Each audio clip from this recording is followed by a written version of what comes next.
Good morning, freedom finders, and welcome to another show of For F's Sake, where we are exploring all things freedom.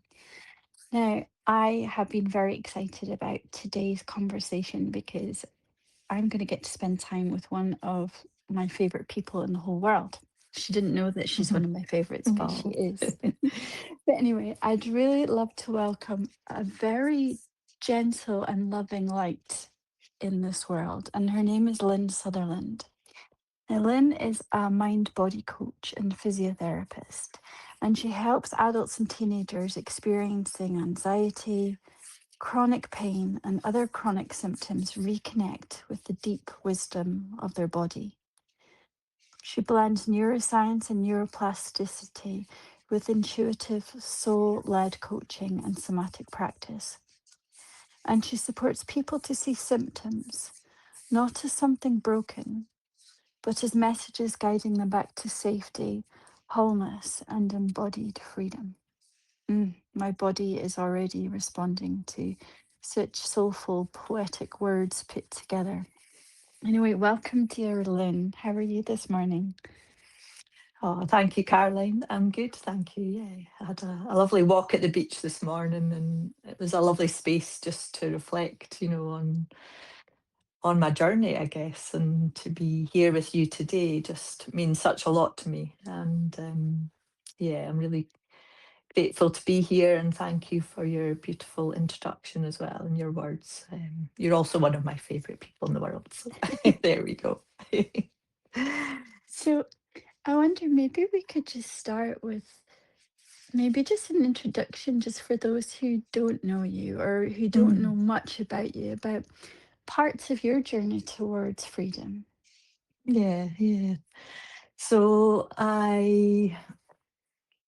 yeah, when I was growing up, I guess, I wouldn't have called it anxiety, but I guess I always was really looking outside the world for approval and validation and to feel safe, I guess.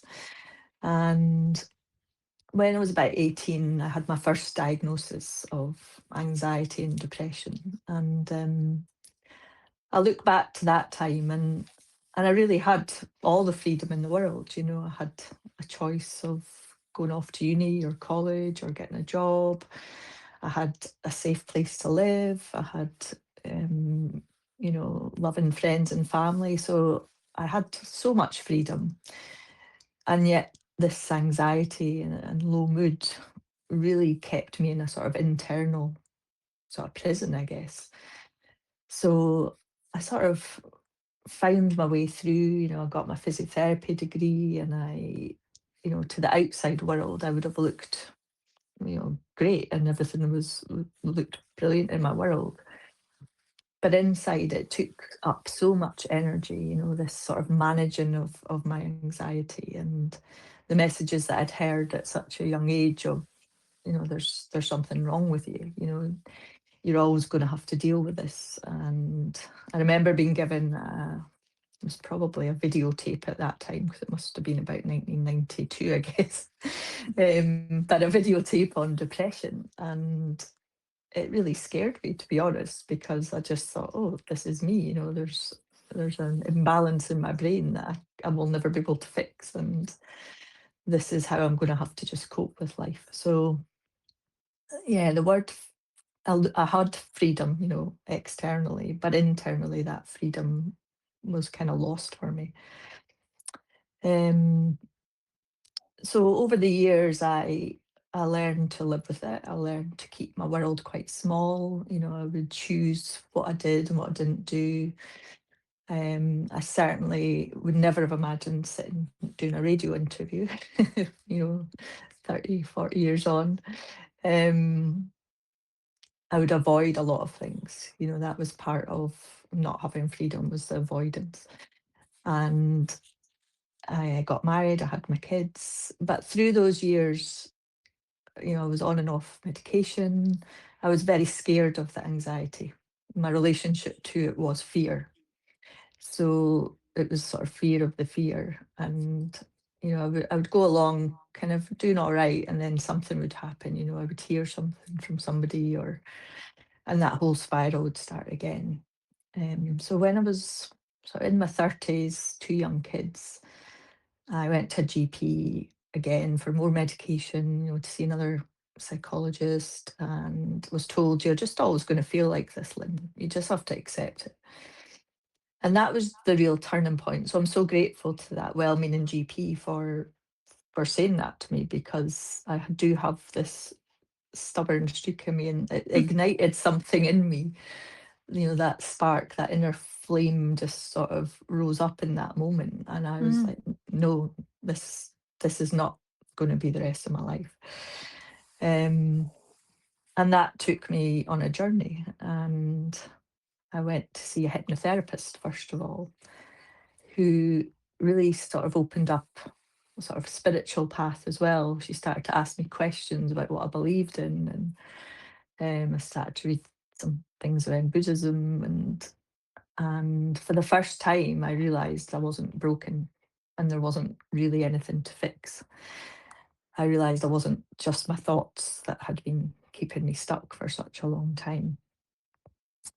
And yeah, so that's probably about 12 years ago now. And I just view those anxious symptoms, those anxious sensations within me as messengers now that I just didn't know how to listen to, for the first part of mhm. my life. Wow. Um, I'm so moved by your openness to share sort of some of the origins of your journey. And I'm just so delighted by that spark inside of you, by that part that just refused that this is actually who you are. That you're, I don't know, it sounds like that your true identity kind of stepped forward in mm, that moment with that GP and was like, I don't think so. This is not who I am. This is how I relate to myself.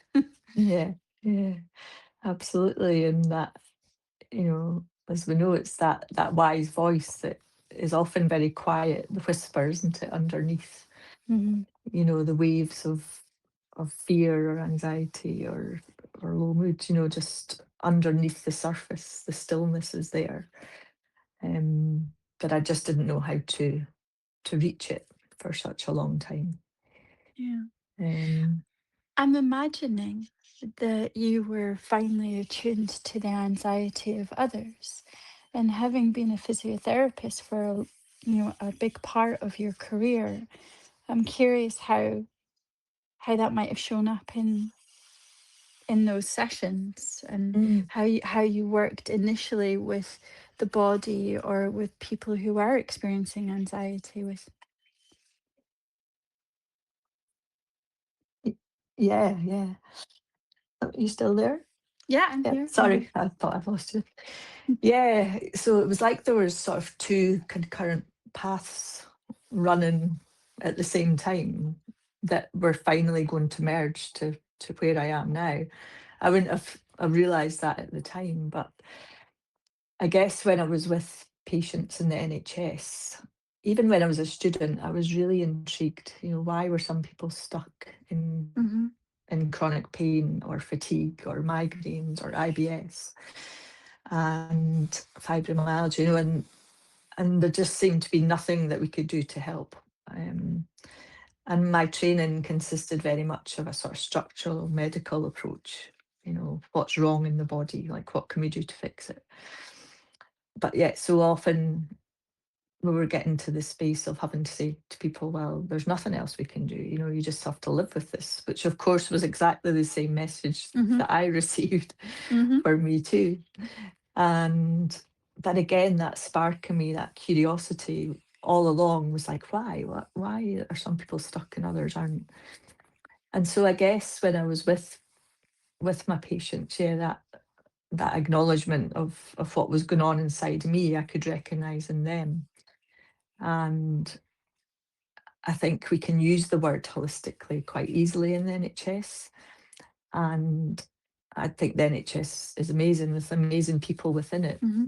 But I think the structure of it can make it difficult to really see someone truly holistically, because we're sort of compartmentalized into different departments or different specialities. And of course, every system is speaking to each other all of the time, including the highway between our mind and body. Hmm. So I really, really started to listen much more deeply to what my patients were saying, rather than just going through a tick sheet box of, what symptoms we got, how long have you had them, score it out of 10, to really start saying, well, what's going on in your life, what's been happening to you, and really starting to see that link with stress, with maybe trauma from childhood. I wouldn't have been able to ask it in those words as with my physio uniform on, but just, did you have a lot of stress in childhood would be a lovely way, to come into that. So that I could start to see that person in front of me, fully holistically, and what's going on in their nervous system. Hmm. What is this pain trying to protect them from as Yes. well? Um, Yeah. And but it's such a sideways. When we're working with trauma, actually, an indirect approach can be the most fruitful mm, because it's less threatening. So to sidle on up to somebody and ask them to observe and to notice for themselves maybe the bigger picture of why their pain might be protecting them in their current life, which may be related to something deeply rooted at another time in their life. It's a really beautiful way of asking somebody to turn towards themselves. yeah, Um, absolutely. And it's so different to what's wrong with you, isn't it? And let's Absolutely. find out what's needing fixed here. It's very Yes. different. Yeah, absolutely. And so many of us hold that identity that there's something deeply flawed, something shameful or broken about us that needs to be fixed at all costs. Yeah. But I'm curious, in your years and years of questioning and of noticing and responding, have you noticed any general themes about what might be present in someone's life or psyche that keeps them stuck? Whereas other people are able to, I don't know, find freedom with more ease. Yeah. Yeah, it's a great question, actually. Um, I think fear is a big one. Hmm. I think, you know, hearing what people's beliefs are, maybe what they've heard from others, from other professionals or family members. Um, so the fear, and maybe that unable to resource that sort of that spark inside, or that connection back into that deeper place, that I was talking about earlier. So maybe that the differences between connection into the body and the Hmm. disconnection from it. Because of Yes. course, if we've been living with symptoms for a very long time, it becomes difficult to trust our own bodies, doesn't it? And Yes. to have a relationship with the body, and to, hear that communication Yes. that feels like it's shouting and screaming at us, but really just wanting to be heard in a different way.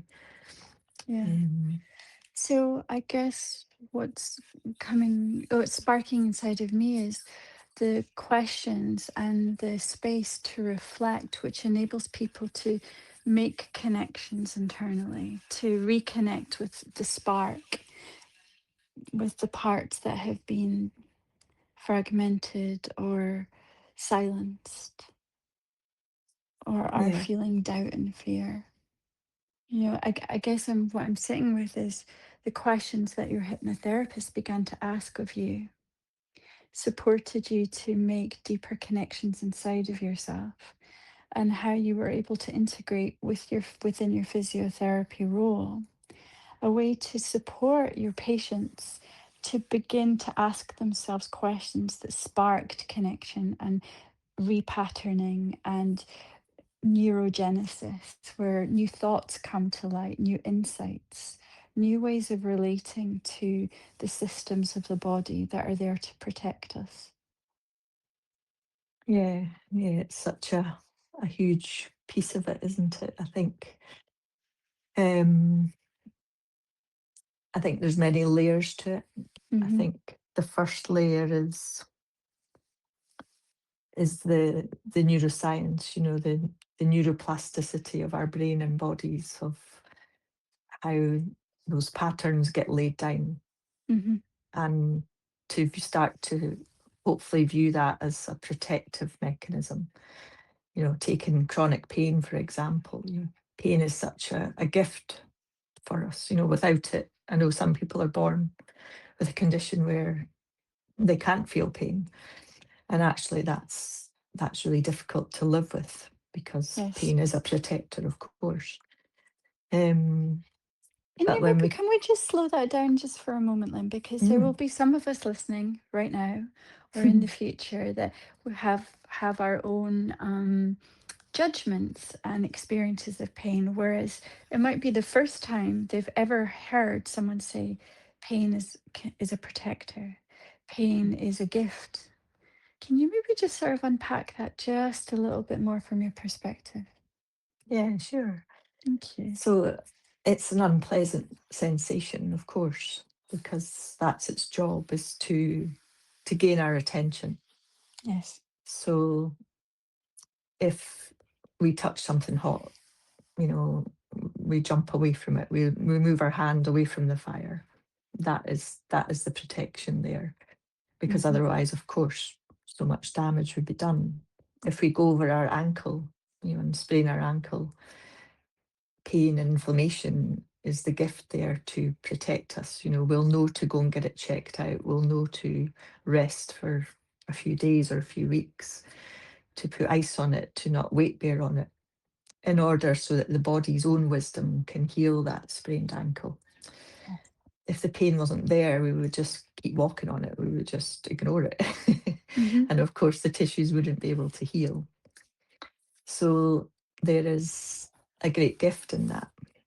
But when pain persists past normal healing times of 12, 12 to 16 weeks, generally, for most injuries or conditions, then there's something else going on. So that's when that protective loop has got a little bit stuck. So it's like an alarm system that's gone a little haywire. Hmm. You've got a house alarm that you want to go off when someone breaks in, and yet it's going off when someone just crosses the bottom of the driveway. So it's no longer useful. But somewhere along the line, the body and the brain have learned to keep us stuck in that painful loop. Hmm. And that's when other parts can come into it. What's keeping that persistent pain going? Is it an already sensitized nervous system that we already had from childhood, or from um, experiences in life? And of course, pain can also come on out of what seems like out of the blue. So it doesn't always have to be after an injury. And that's when you maybe want to ask what's going on in your life just now. Maybe there's something that's too painful to feel, and yet Hmm. it's coming out in physical symptoms. Um, does that Yes. answer, do you think? How does it feel for you? I think you gave some very beautiful and simple images that anyone can readily understand about the alarm system in the body. Mm, And I'm always mesmerized by how our body really wants to be in conscious relationship with us, and how mm, it will find whatever mechanism necessary to gain our attention. And when we're in a more easeful relationship with our inner world, and we're a conscious part of that ecosystem, we listen to the subtle rise, the ebb and flow inside of us, the guidance to turn right instead of left, to rest instead of push, to not force anything unless it really comes from our will and our drive. yeah, And yeah, when we don't have that connection for whatever reason, and we start to ignore or override the body's language, which is dream, sensation, image, movement, all of these things, then it starts to have to turn the volume up in ways that we will pay attention.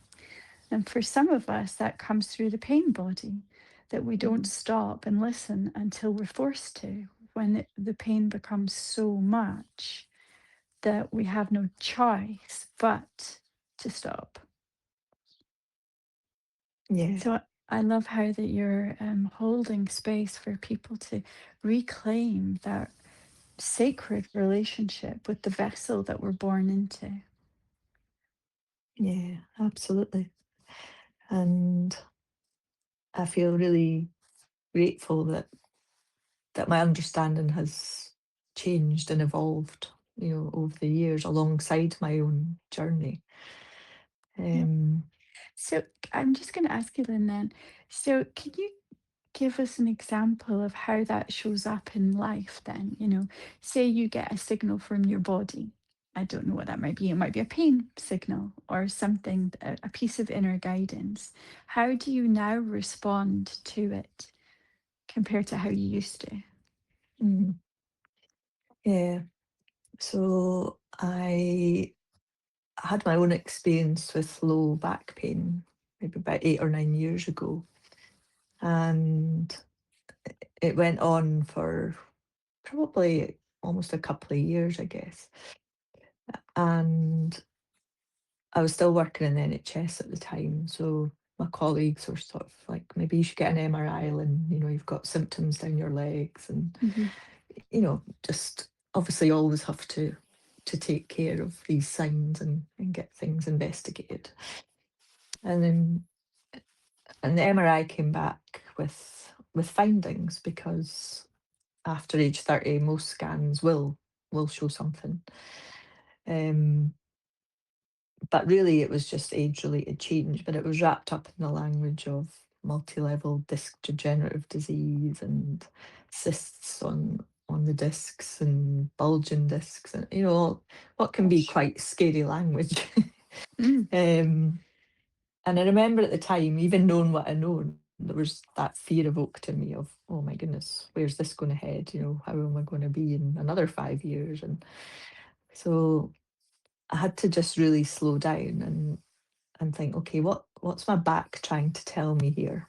Because I hadn't done anything. I hadn't twisted anything, I hadn't lifted anything that was too heavy for me. I was doing quite a lot of exercise at the time. Um, so there was no real physical cause for it. Um, and of course, if they'd scanned me probably 3 years before that, it would have showed exactly the same, but I didn't have any symptoms. So I had to just sort of really slow down and take a step back and think, right, what does our back represent? It usually represents sort of some stability, doesn't it? Or we've got our own back. Often there's a sort of metaphorical language going on mm, with the symptoms as well. And at the time, I was exactly what you described there.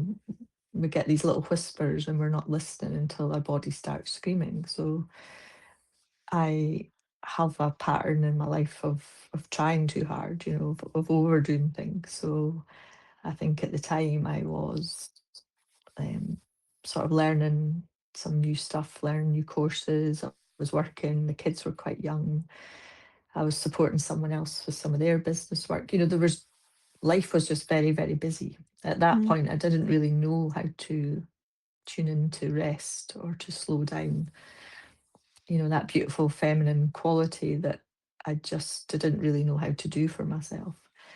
So that back pain sort of led me to sort of really tune into, well, what do I need right now? What's my body trying to tell me, and what is it that I really need right now? And that's one of the practices I'll do daily for myself now, is just to put my hand on my heart and say, like, what is it that I need right now? From myself, not from the outside world, but just from me. Is it a slowing down? Is it you know, a rest or some time out?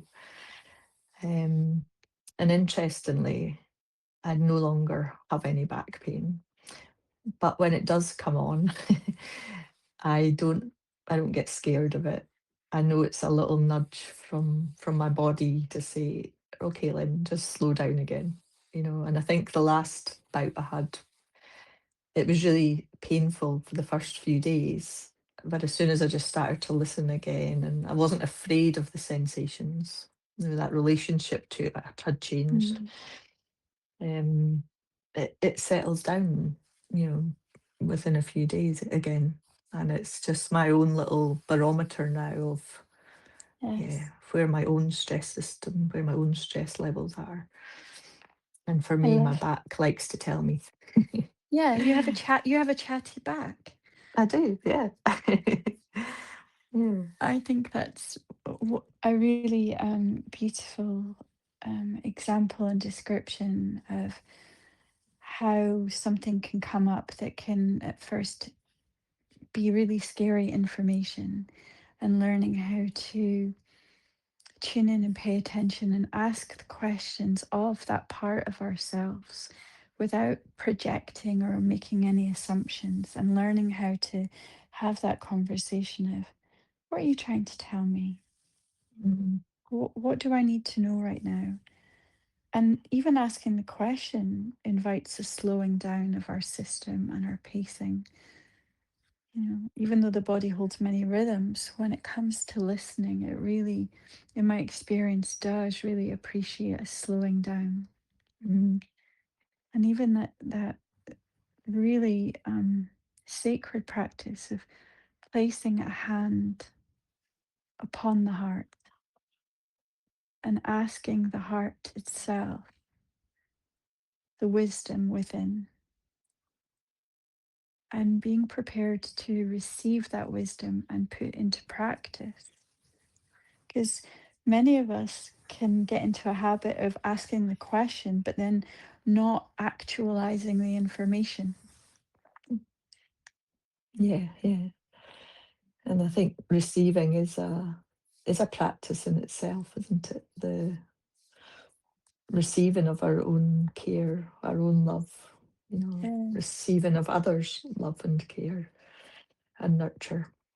Um, Yeah, it's part of it, isn't it? It's not just about giving out, mm, producing, being in service to others. There's a reason that when we're on an airplane, they say, parents, put your mask on first. yeah. There's a reason why the heart has a heartbeat that we don't pay attention to, that it nourishes itself first before it can nourish the rest of the body.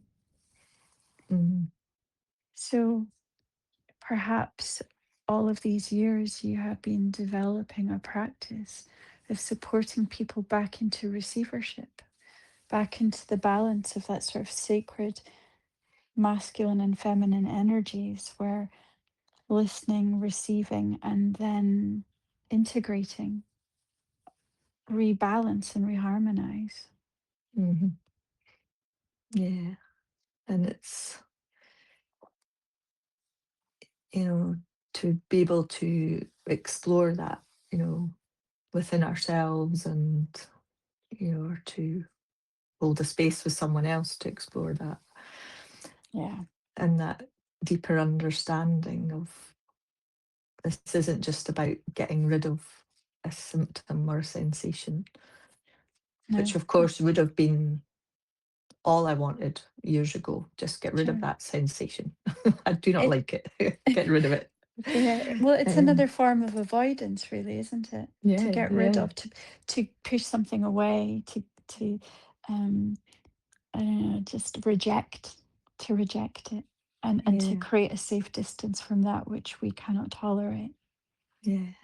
And actually now, I feel so much compassion towards that younger me to Mm, anxious me. Um, and, actually what I was doing unconsciously was to push away the very part of me that needed me most.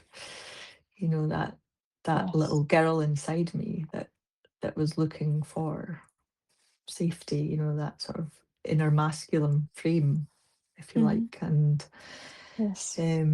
for her to be able to receive, you know, support, to have my own back, to love and cherish her, and yet Hmm. I was pushing her up so far away from me, again Yes. unconsciously, and uh, or with medication or alcohol or just all the Hmm. ways that most people cope. Yes. Um, Yes. and I think Absolutely. to be able to then hopefully guide others to be with that part of themselves, whether it's showing up as anxious sensation or pain or fatigue, or um, and start to change that relationship. It isn't really with the symptom, it's the relationship with ourselves, isn't it? It That's is. the It key. is. And our tolerance, we've got such an incredible bandwidth for pain and misery and suffering. Mm, I spend my time with a lot of people that those are the signals that they seek, which tells them that they're in familiar territory mhm. and that balance, harmony, tranquility, that's what sets the alarm system off. Yeah, yeah, um, yeah. And I saw that, right at the start of when I went and trained in hypnotherapy. Even the simple thing of, just close your eyes. Hmm. That in itself can be terrifying for somebody. Absolutely. And it might not be how the nervous system is wired. Some of us are wired to look outward, to have our eyes open, to be able to have that inner experience. People are fascinating. Anyway, I wonder then, because I feel like we're drifting into this organically. Yeah.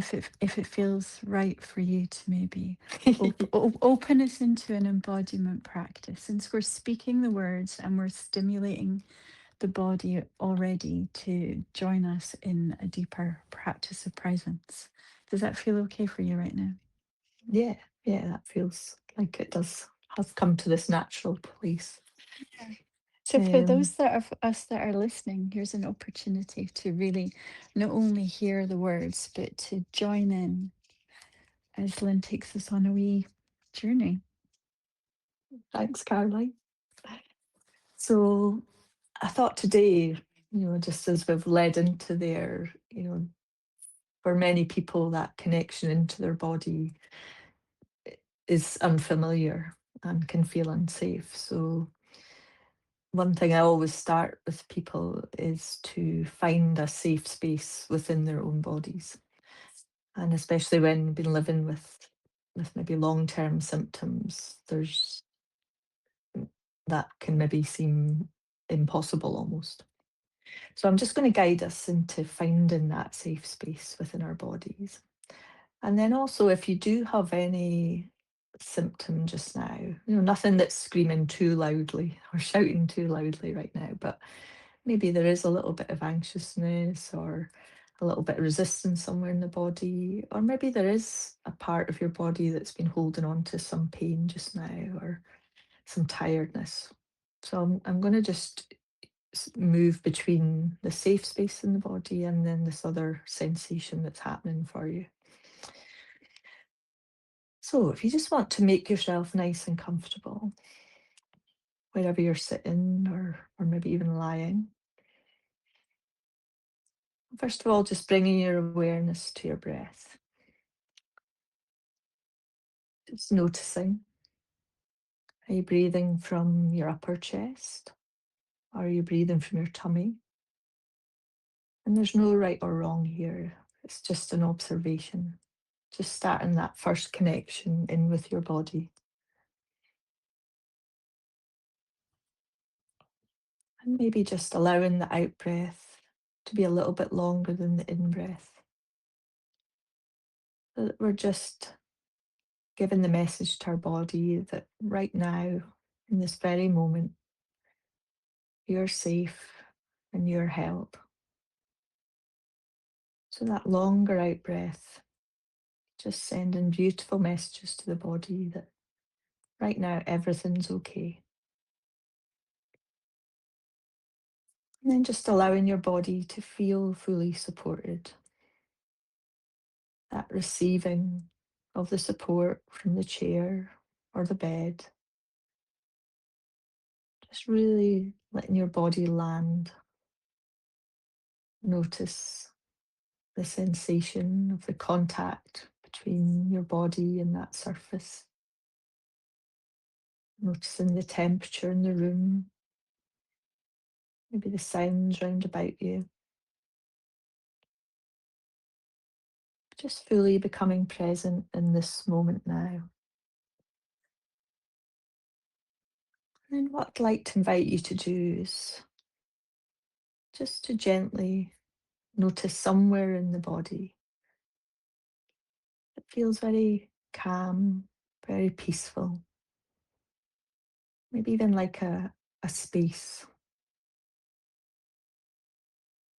Some might describe it as home within their own bodies. And again, there's no right or wrong. It might be one of your hands, it might be a foot, it might be your tummy or your solar plexus. But just noticing somewhere in the body that feels very still, very spacious, very peaceful. And as you connect into that space, just really deepening your experience there. Maybe if it had a colour, what would that be? Does that space feel light or heavy or somewhere in between? Is there an energy within that space, a movement? And just observing all of this through no judgment. There is no right or wrong, just observing the colour, the spaciousness, the energy within. And maybe there's a word that just resonates with that space.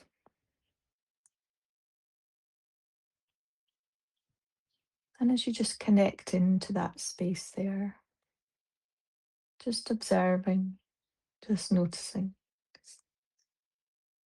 I'd like just to observe that other space in your body, maybe somewhere that's holding on or carrying a different type of sensation. Again, with no judgment, just a playful curiosity. As you notice that other space in your body, again, just observing. If it had a colour, what would it be? Does it feel light or heavy? Is there a certain energy to that sensation? And what words would you use to describe it? And as we just observe this different space in the body with the same curiosity, almost like a playfulness or a lightness, we can just move from there back to that place of stillness, that place that feels like home. Again, noticing the colour, the sound, the energy, and just noticing how amazingly we can just shift between both of these sensations. One isn't better, one isn't right or wrong. Just observing them like a yin and a yang, the sun and the moon. Just observing the other sensation again. Maybe even noticing that it shifted slightly. We're not trying to get rid of it, but just maybe in this different relationship with it, it's already starting to move in a different way. Maybe its colours changing. There's just maybe even a sense of it dispersing, going wherever it needs to go. And as we just observe both of these places without any need to fix relax or to focus too heavily or to fight anything. We're just observing both these different sensations in the body through a lens of curiosity, compassion, and calmness. There's like this playfulness going on in the body within your own experience, just in these few moments, these few minutes. And then just bringing your awareness back into your breath again, noticing the rise and fall of your tummy or chest. Just feeling your body fully supported in the bed or chair. And then just whenever you feel ready, just bringing your awareness fully back into the room and into our conversation.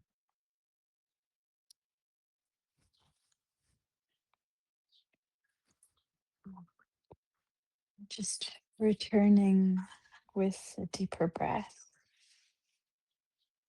holding on to the gold that has come into my awareness, and just honoring that wider attention to be able to hold space for more that is present simultaneously. The part of me that feels like home, the part that's speaking another frequency of holding or tension, inflammation.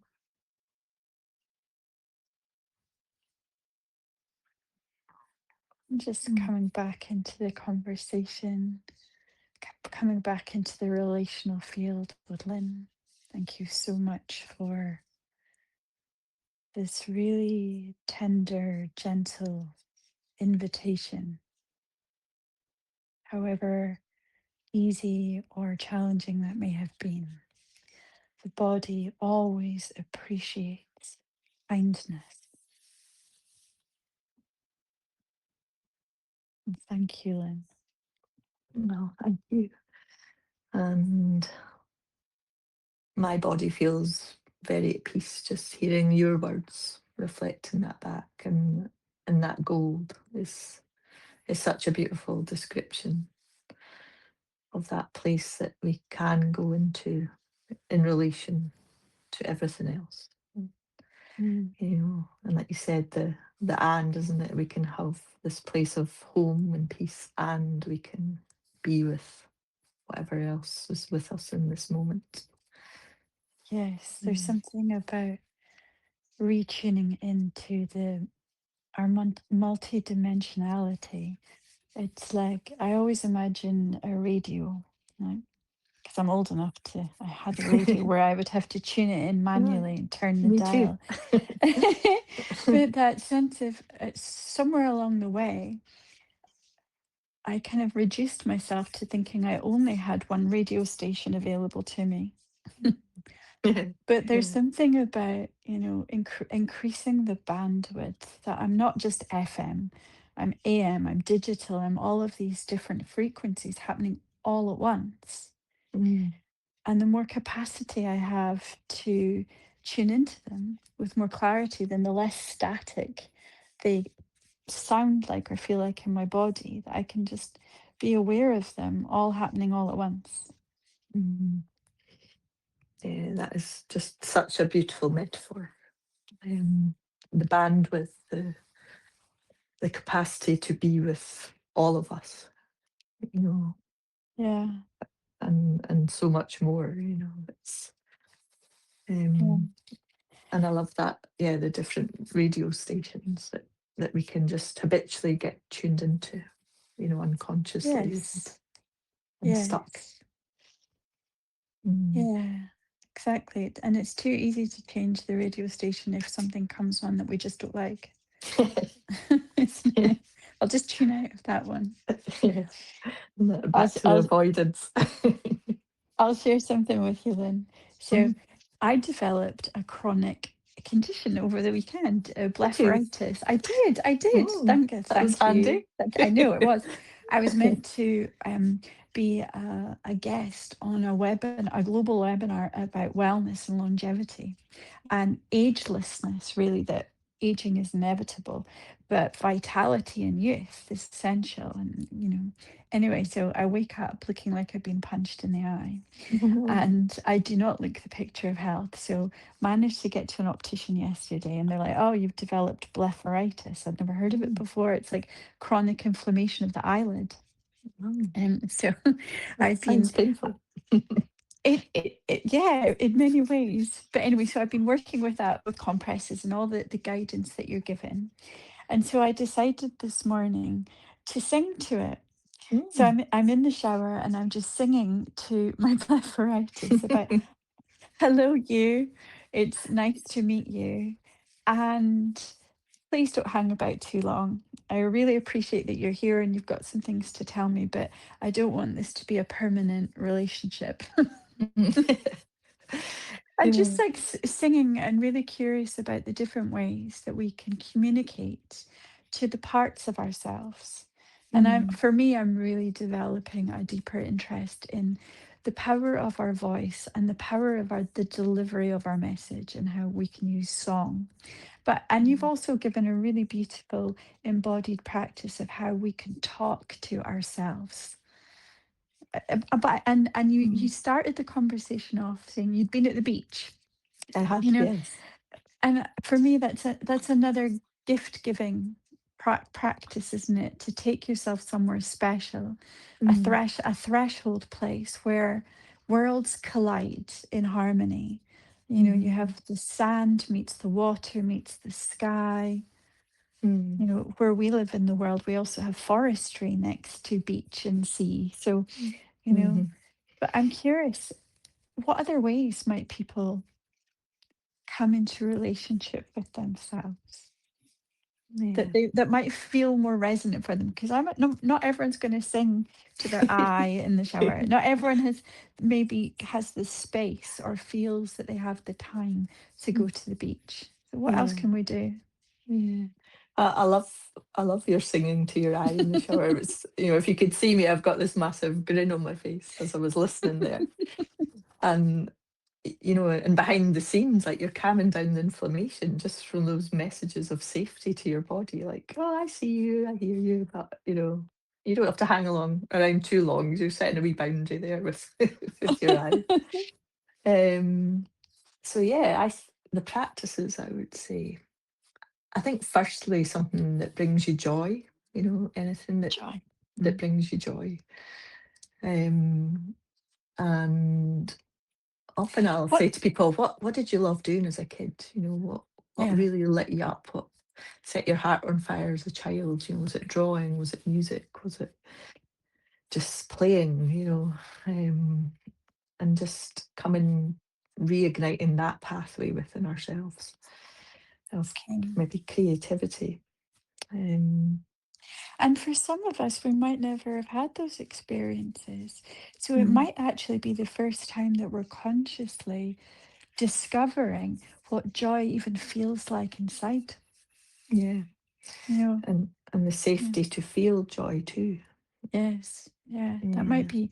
So it might be something that you do for 30 seconds, and that's perfect.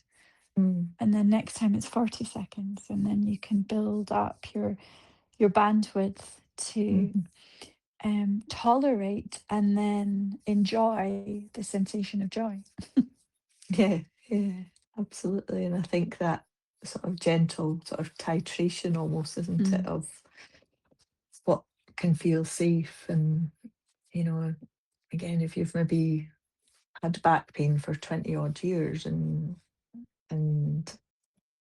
say even walking doesn't feel particularly safe anymore, it takes a while for the brain to create that safety again as well, that neuroplasticity to start to change and evolve. So I think with those messages of joy and safety, there is a gentleness with it of moving forward, like a dance, I guess. as we dance with our bodies and old patterns and creating new ones, there's a flow that starts to become created. It's not linear, not I'll do A plus B to equal C, of course. Um, Okay. I think that's really helpful for people to hear that it's not necessarily A plus B equals C, or if I do this, because that can be quite a bargaining process. If I do this, mm, then I expect this in return from my body. yeah, yeah. Because that can be, yeah, still quite demanding, can't it, Yeah. for our bodies and Yeah. Quite transactional, isn't it? And I know our yeah, bodies really don't appreciate that. no, they don't. Be perhaps a lot easier in the short run if it was like that. But I think what I've really seen working with my clients and obviously my own journey is that I have had clients that have said, I would never ever thought this, but actually I'm now grateful to those symptoms because they've taken me on a path that I wouldn't have ever stepped onto. This Wow. understanding of myself and Yeah. Wow.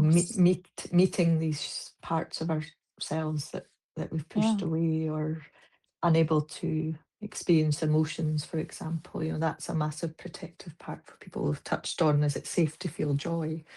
Yeah. But is it safe to feel anger or sadness or Hmm. um and So so I, then they've become, yeah, just so much more a fuller expression of themselves.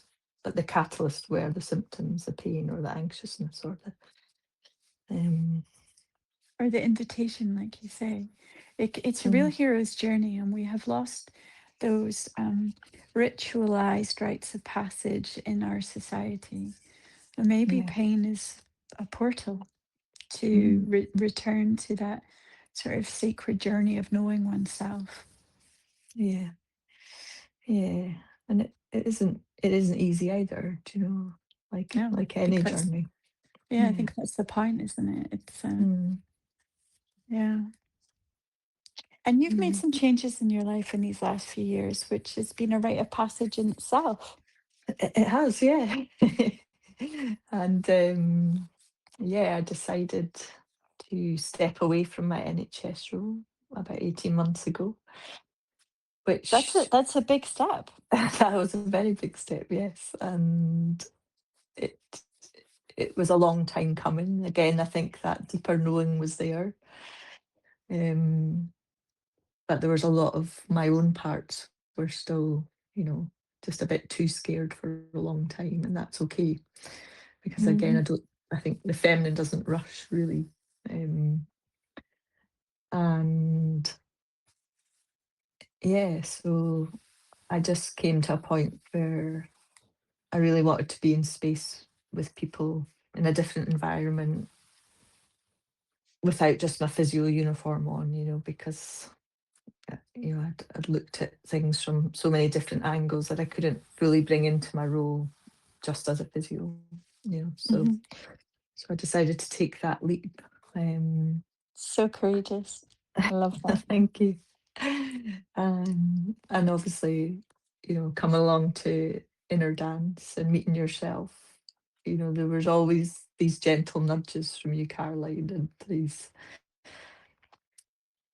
that intuitive sort of knowing that you have with people that you share so beautifully, often without words as well.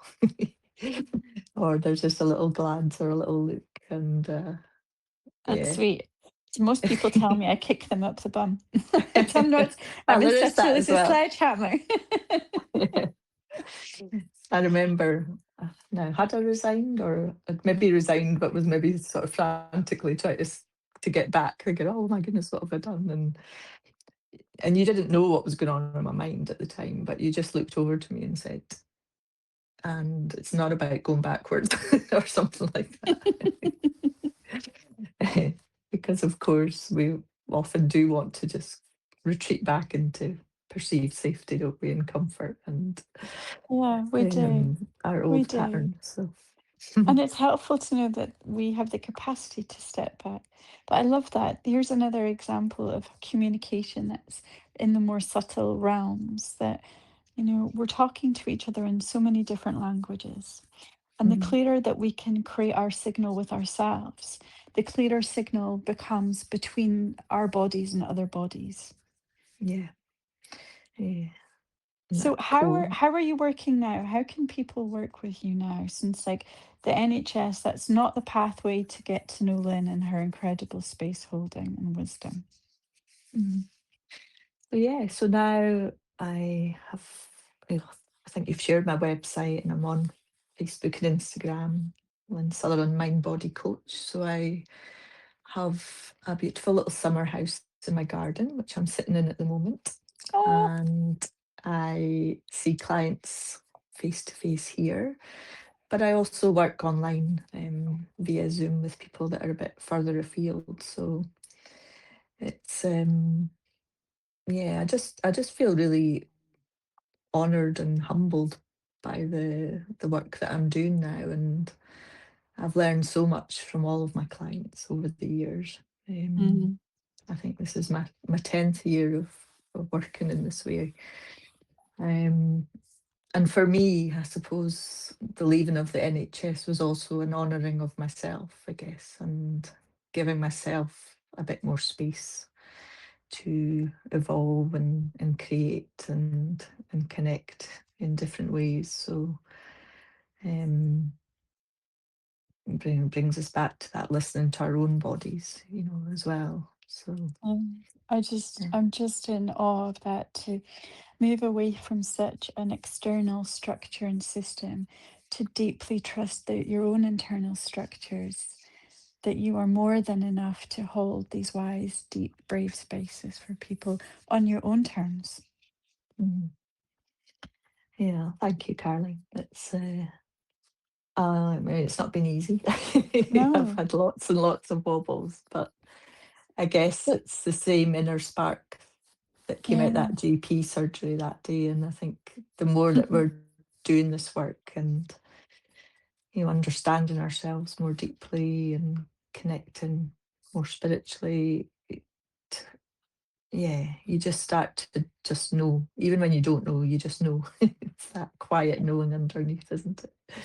It is, yeah. And I have to say, Lynn, I love working with people who know the wobble intimately and who finds a way to regain footing. It's not about removing that pathway inside of ourselves because the ability to wobble is so vitally important, isn't Mm, it? Like yeah. when I did my master's in somatic movement education, I learned how to fall. I would spend hours in class falling off a yoga ball for the pure joy of Mm, learning how to fall without bracing myself. Because whenever I mm, brace myself, if I trip, I hurt myself. But now yeah. I can just like literally become jelly and nothing happens. It's like it might look ridiculous, but I tell you, I'm never injured. I love so that. so Yeah. I Learning how to learned fall. That's yeah, yeah. and that's a huge part of my somatic work is helping people to rediscover the joy of losing their balance and Mm, regaining it. yeah. No, I love that. And actually, even when I was saying those words, and this is me tuning into myself of what I still wobble, it's not been easy. I can still feel a bit of a brace inside me, it's still there. And that's Yeah, okay. So it maybe I is need to book okay. in and learn how to fall with you, Caroline. Well, We'll get that yoga ball out yeah, and let's just get the yoga balls out and let's just like fall and giggle and play and be silly. I mean, because when most kids, when they fall, if as long as like the adult doesn't rush to them and go, "Oh my goodness, are you okay?" They just like dust yeah, themselves off and get back exactly. up and do the same thing, and they Yeah. learn how to do it in a way that they don't need to fall. Mm, yeah. And then we It's like get we get scared to fall, don't we? well, we're taught how to be scared to fall, right? And they've done Mm, research on how much time it takes before a caregiver intervenes, depending on the identified gender of the child. Like, so mm, they'll give boys more space to play and roam and fall, and they mm, literally give them more time. And there's been research where the time is like more than halved. So as soon as a little girl looks like she might fall, the caregiver will rush in and pick her up. Wow, that's so And interesting.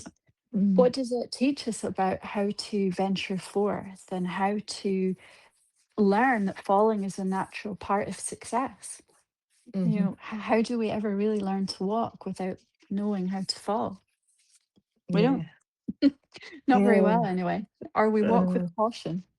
yeah. And we Um, accept it, don't we, when that toddler's falling over and things. But yeah, as adults, we, like you say, we've lost that Yeah, ability or forgotten it. So yeah, yes. so It's like that's we a try lovely we have reminder for me too. Thank you. you're welcome. But let's organize that at another time. But anyway, Yeah. my dear, we have come to an hour and it has been such a rich, deep dimension. The 60 minutes feels like it is holding so much more than what the clock is telling me on the wall. And I would just Mm, like to thank you from the bottom of my heart and depth of my soul for your time and your wisdom and your presence today, Lynn. You really are a light in this world. And I feel how that is benefiting and rippling out for those who are here right now, those who tune in the future. What I'm going to do is I'm going to end the recording. And then for anyone that might like to hang on a few minutes afterwards to make a comment or maybe ask Lynn a question, then please feel free to do so. But for now, dear Lynn, for now, dear Freedom Finders, thank you so, so very much. And for those of you that like to get to know Lynn a bit better, you can find her on her website. Lynn, remind us what that is again. so it's just www.lynnSutherlandcoaching.co.uk. Nice and Incredible. simple. Okay, Thank you, my lovely. Carolyn. Thank you, Thank you. everybody. Take good care. Bye. Bye.